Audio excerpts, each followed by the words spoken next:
Hello and welcome to the channel. My name's Nomad, and today we're doing something that we've never done on the channel before. A first impressions and an initial thoughts video on Wild Hearts. This is the first time I've done anything like this on this channel, so any support and feedback is appreciated.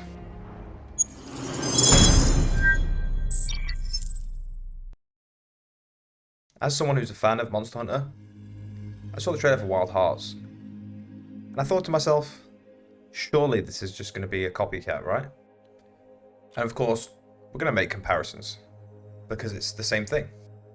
You versus big monsters, collect resources, forge armor and weapons, upgrade, rinse, repeat. But what if Wild Hearts was different? It offered something unique to the genre. But that's why we're here today, to see what Wild Hearts offers as its own game. So if you guys enjoyed this video, consider dropping a like, subscribe, leave a comment below. Let me know your thoughts on Wild Hearts. And leave me some feedback and let me know how I can improve. Thanks. Welcome to Wild Hearts, an action RPG developed by Japanese developers Omega Force. Published by EA. Surprisingly, there's no microtransactions. You assume the role of a nameless hunter who embarks on a quest to hunt down huge monsters known as kimono. You've just arrived in Azuma, a fantasy world which is inspired by feudal Japan. On completion of the tutorial, it was time to create my character. And after looking over the options for several minutes, I was genuinely surprised by the depth of the character creator.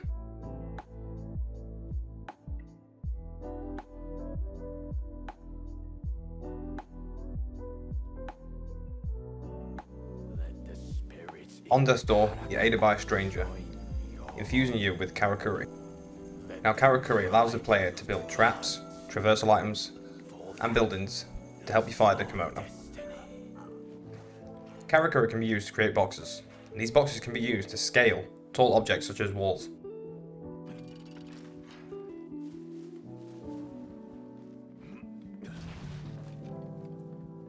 These same boxes can be used to aid you in battle. Build them up, climb up, jump off and hit that kimono for high damage. Get to your target faster? Use the spring. Running into this will propel you forward towards the target, also enabling you to do high damage. You can even add fire into the mix. Placing the fire karakuri down will douse your weapon in fire. This can be a big help, especially when you're fighting kimono that are weak to it.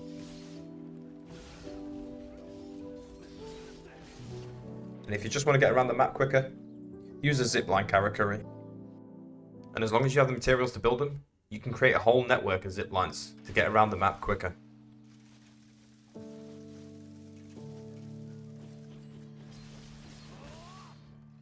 Now, as this is a first impressions, I'm only several hours into the game, so I don't have access to the late game karakuri and other systems. In Wild Hearts, you have the ability to create your own base camp. Placing a tent acts as a fast travel point. A fire, which helps you decide on which hunt to take on next, or play online. How about a drying rack? A place you can hang your meat and vegetables. That way you get buffs to your food that you can use when you're in a fight. Or how about a forge? A place where you can change your gear, or forge new armors and weapons.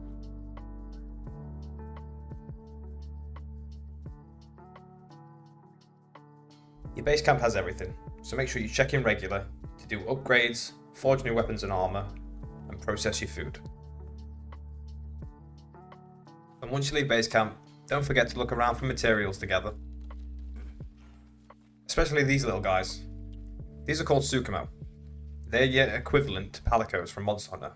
And once you find more of these, you can upgrade them at the base camp. In Wild Hearts, there are 8 different weapon types, 5 of which are available immediately at the start of the game. First up is the Karakuri Katana. This katana is the first weapon you get in the game, and most likely the first one you'll master. The Karakuri Katana is mid-weight, easy to handle, and delivers attacks in a short range. Next up we have the Nadachi. This could be the equivalent to the Monster Hunter Greatsword. The weapon is huge and deals massive damage, but it's fairly easy to handle. What it lacks in speed, it makes up for in damage. Then there's the Bladed Wagasa. This weapon resembles an umbrella, and it's a lightweight weapon that deals damage at close range. And this weapon is unique because it's the only weapon that can allow you to parry kimono attacks. It also has a special attack that can lunge you into the air, which allows you to do airborne attacks on kimono. I won't get into details on all the other weapons in the game. Since I've only played a handful of hours myself, I can't really comment on the other weapons, as I spent most of my time with the 3 weapons I just showcased. So what does it feel like to play Wild Hearts? Well, honestly, I'm enjoying it. It's a fun game. The general minute-to-minute gameplay is fun as hell. It's lightweight, you don't feel grounded or restricted in your movements. There's a lot of traversal as well, which helps you get around a lot so you don't feel like you're backtracking as much. The combat feels tight and fluid. The weapons do feel impactful, not so much as the weapons do in games such as Monster Hunter, but it's satisfying enough to enjoy the combat in each fight. There's a lot of meat on the bones and a lot to take in with this game. Armor and weapon upgrades, Karakuri upgrades to improve your arsenal when it comes to building and placing traps, Sukamos to find and collect to also upgrade, different regions and areas of the game to explore. How about a whole different heap of side quests to take on? Go and meet some weird and wonderful characters. The setting at Azuma is gorgeous. Feudal Japan just has a really nice aesthetic to it, and it's pleasing on the eye. Are you a stickler for numbers and lore? Well, you can check out all your stats on your profile, and also check out the encyclopedia for information on each of the kimono. There is also a smaller kimono in the game, which you can hunt down and collect resources. But did you know if you sneak up to them, you can also pet them, and still yield the same resources as slaying them?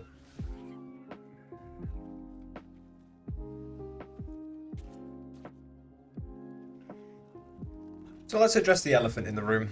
There's a lot of people on Steam and on Twitter complaining about performance issues both on console and on PC, which I completely understand.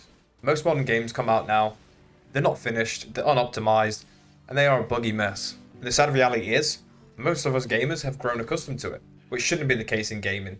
Back in the day, you used to pay full price for a game, you got the entire game, no issues, no microtransactions, and you could play it from sun up till sundown.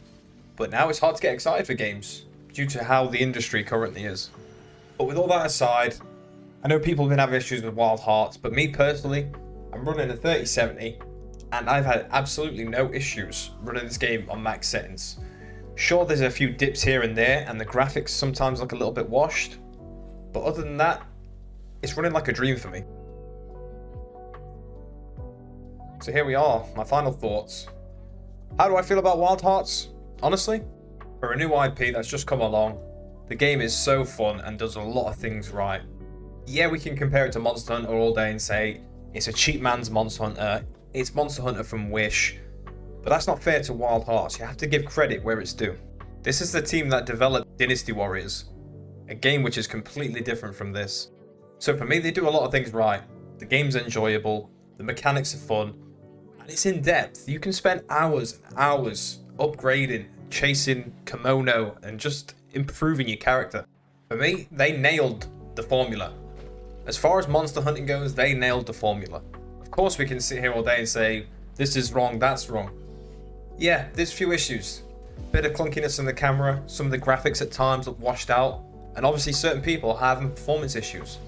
But what game comes out nowadays without slight issues? And the developers have stated that there will be a patch in the coming days to fix performance issues and address some of the problems at launch. But for these short several hours I've spent with Wild Hearts, I am enjoying myself. Would I recommend the game? I would.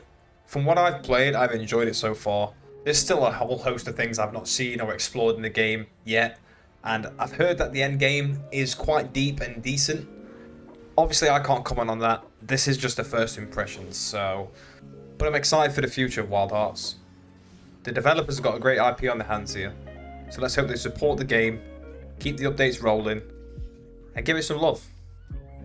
That's it from me, guys. If you enjoyed this video, please drop a like, a comment, subscribe. It means the world to me as we're trying to grow the YouTube channel this year.